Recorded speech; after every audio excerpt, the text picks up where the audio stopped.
O campo desse documento seria a identificação do setor requisitante. Aqui a gente tem o nome do responsável pela demanda, com seus dados funcionais. E só fazendo um link com o final desse documento, no final desse documento se tem a previsão de uma equipe de planejamento, que é quem pensou essa demanda. Então, o que a gente espera como responsável pela demanda é minimamente um dos três que integra essa equipe de planejamento ou responsável do setor onde se tem aquela demanda. Tá? Então, por exemplo, eu trabalho na Secretaria de Gestão de Projetos e nós estamos trabalhando os grupos de consumo e utilização geral pela universidade. Então, o responsável pela demanda será o próprio proreitor, sendo que ele tem uma equipe assessora que vai estar desenvolvendo esses estudos, mas ele é o responsável pela demanda, porque essa aquisição, essa contratação, ela é para a PROAB, mas que atende a toda a instituição. Então, aí no dia a dia, na sua unidade, você que trabalha você trabalha em departamento ou trabalha no centro, que é bem segmentado, tenta pensar que a sua demanda, ela precisa estar conectada às demandas também do seu centro. E aí essas demandas vão aparecer assim, na construção desse documento, em que cada equipe de planejamentozinho que vai ser formada para a concepção dessa demanda vai aparecer nesse documento, mas no final um formaliza efetivamente essa demanda.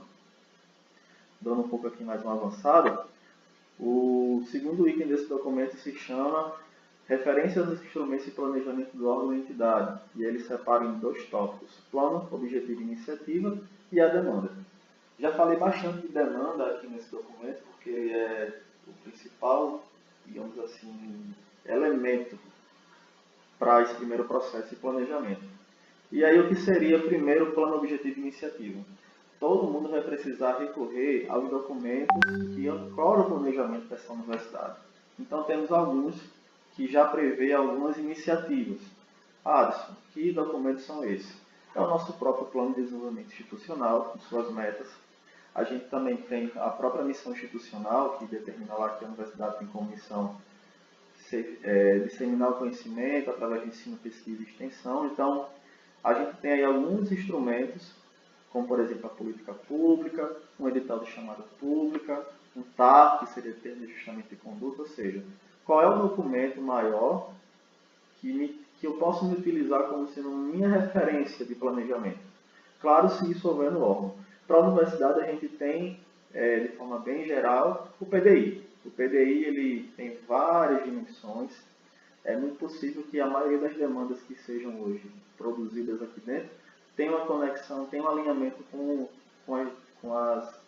as áreas que estão definidas lá no PDI. Então, é hora de revisitar esses documentos e trabalhar numa lógica mais voltada para alinhamento do que a universidade tem enquanto planejamento.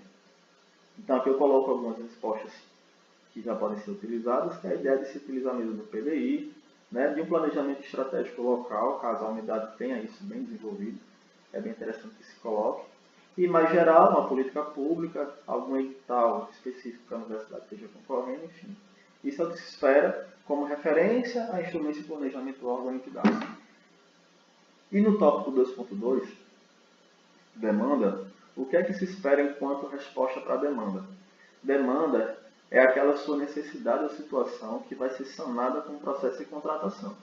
Tá? Por exemplo, a minha demanda seria a realização de aulas. Aí quais são, lá na frente, os objetos que vão atender essa demanda? É onde a gente vai começar a entrar na seara da contratação ou da aquisição de bens. Tá? Mas demanda, pensa como uma coisa anterior, tá? Que seria uma área que precisa ser sanada, uma área que precisa ser resolvida, uma necessidade que precisa ser atingida, que precisa estar aliada que eu digo em questão de alinhamento, ao meu instrumento de planejamento. Tá? Eu trouxe aqui alguns exemplos na próxima página. Por exemplo, dentro da demanda de realização da Cientec, a gente tem a demanda de viabilizar a realização desse evento, que está ancorada na missão institucional via extensão. Tá? Um exemplo 2 aqui que nós temos é a demanda de deslocamento de servidores e estudantes. Essa é a minha demanda. Se eu vou resolver essa minha demanda contratando uma frota própria ou fazendo a alocação de uma empresa para prestar esse serviço, isso vai estar mais adiante, dentro das minhas soluções de mercado. mas a minha demanda é deslocamento de servidores. E em que isso está ancorado? Está ancorado no PDI da instituição e, quem sabe, também no plano de logística sustentável. Mas aqui abaixo temos um outro exemplo, que seria a demanda de estruturar os serviços da clínica escola, da escola multicamp aqui da universidade, que tem como referência principalmente a política pública do Programa Nacional Éticos, que determina algumas iniciativas a nível de serviços que vão ser feitas ao longo do país, e que hoje a estruturação dos serviços da clínica escola vai estar ancorada nessa política pública. Aqui tem mais dois exemplos, o exemplo aí da manutenção de equipamentos da Propesc e da eletronização de processos e documentos na UFRN sem papel. Todos eles está narrado aí a questão da demanda e a questão do instrumento de planejamento que está vinculado. O próximo ponto desse documento ele nos estimula a fazer uma reflexão sobre as contratações anteriores que a gente tenha feito para atender aquela minha demanda. Então, se a minha demanda, por exemplo, era deslocamento de servidores, pensando aí, quem sabe, em fazer uma aquisição de um veículo ou contratar uma empresa terceirizada para transportar os meus estudantes, os meus servidores, eu tenho que fazer aqui uma análise do que é que foi positivo e o que é que foi negativo nessa minha experiência anterior. Obviamente, se ela houver. Então, o que deve ser considerado? Aspectos bem-sucedidos ou mal-sucedidos na relação com o fornecedor, os aspectos bem-sucedidos ou mal-sucedidos na obtenção do equipamento, na utilização do serviço, fazer também análise histórica sobre o modelo de contratação que vem sendo adotado, até para a gente refletir se ele é o mais adequado, e a gente tentar antecipar o que é que a gente tem de lição aprendida da contratação anterior, que serve agora como um elemento inicial de reflexão para que eu possa pensar melhor a minha nova forma de contratação. Só trazendo aqui um exemplo, a gente tinha a demanda de eletronização de processos e documentos, que estava ancorado no PDI, no método 17, que, ao se pensar num objeto para atender essa demanda, que foi já um câmbio de mesa, a gente trouxe aqui a experiência de que a universidade já tinha feito a contratação mais exitosa antes, na aquisição de bens do mesmo gênero, e a gente trouxe aqui como uma experiência anterior que deu certo e que pode ser um pontapé inicial até para que ela seja reproduzida. Mas isso não quer dizer que ela não possa, por exemplo, ser modificada. Mas é só para que vocês entendam mais ou menos como é que se espera a concepção dessa resposta. Passando mais adiante, a gente tem aqui o item 4. O item 4 é requisitos que a solução contratada deverá atender, incluindo requisitos mínimos de qualidade, de modo a possibilitar a seleção mais vantajosa. O que significa isso, pessoal? Significa eu pensar os requisitos para a minha contratação. Então, o que são requisitos? É tudo aquilo que minha contratação deve ter, que deve ser atendida, para que aquilo seja satisfatório. Então, eu trouxe aqui algumas perguntas para poder estimular a resposta em vocês. Pensando num serviço que eu preciso, quais são os critérios mínimos de aceitabilidade desse serviço? Né? Que critérios eu posso pensar que vão ser traduzidos em forma de requisitos que vai me levar até a contratação mais vantajosa? Existe alguma norma brasileira que regulamente determinado serviço para que eu possa me antecipar e colocar aqui critérios de acessibilidade, critérios de sustentabilidade, o que o mercado fornecedor vem oferecendo, quais são os diferenciais competitivos.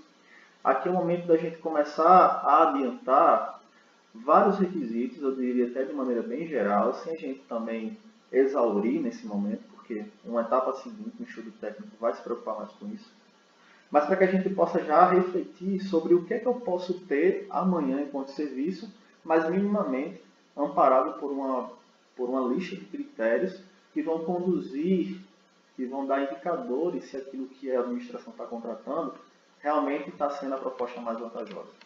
Isso vai ser muito utilizado lá na frente, numa fase do estudo técnico, que vai dar muito subsídios para se pensar aí um adequado termo de referência para que a gente possa colocar à disposição do mercado uma necessidade devidamente pensada e recortada para que o atendimento dessa necessidade ela realmente venha trazer resultados para a administração.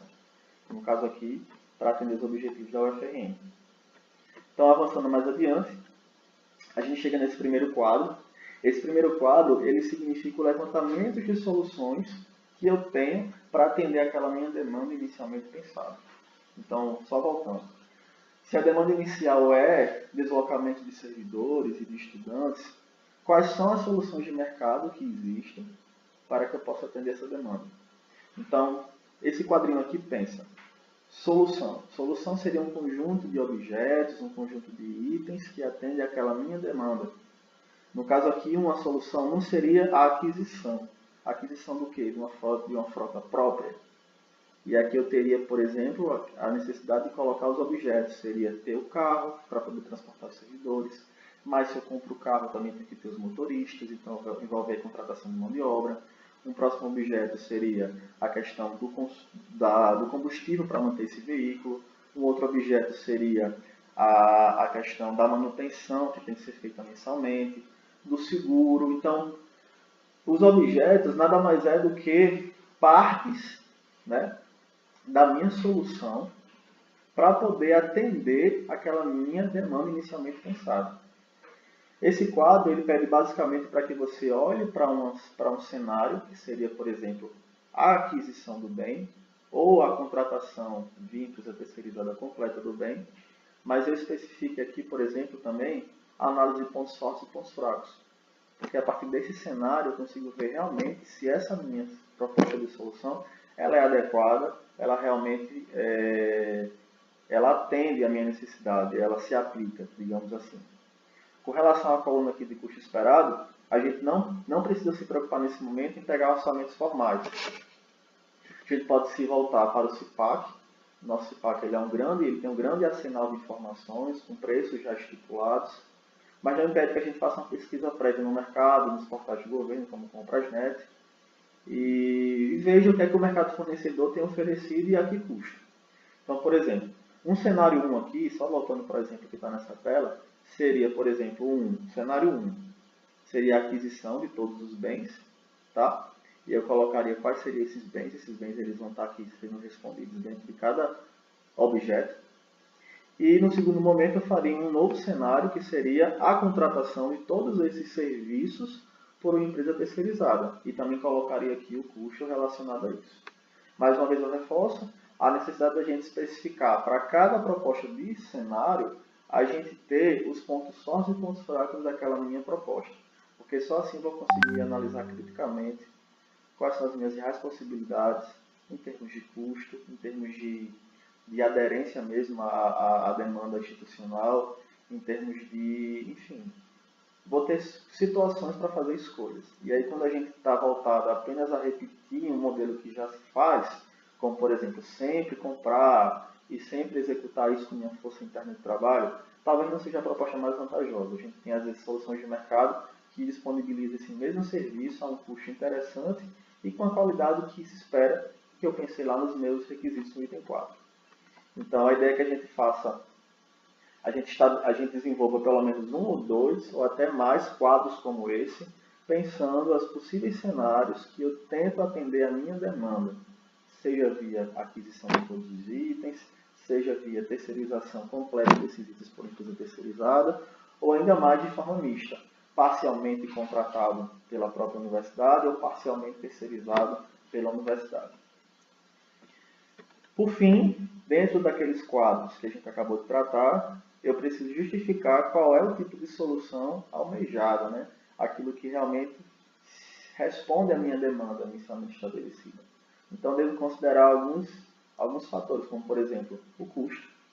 Apesar de aqui estar escrito menor custo, isso não significa que eu sempre tenho que justificar minhas aquisições pelo menor preço. Eu posso utilizar a melhor opção técnica, né?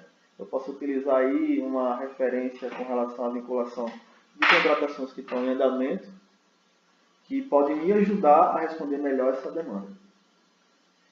Basicamente é isso. A parte de resultados a gente reflete exatamente os indicadores que a gente precisa ter para atender melhor essa demanda.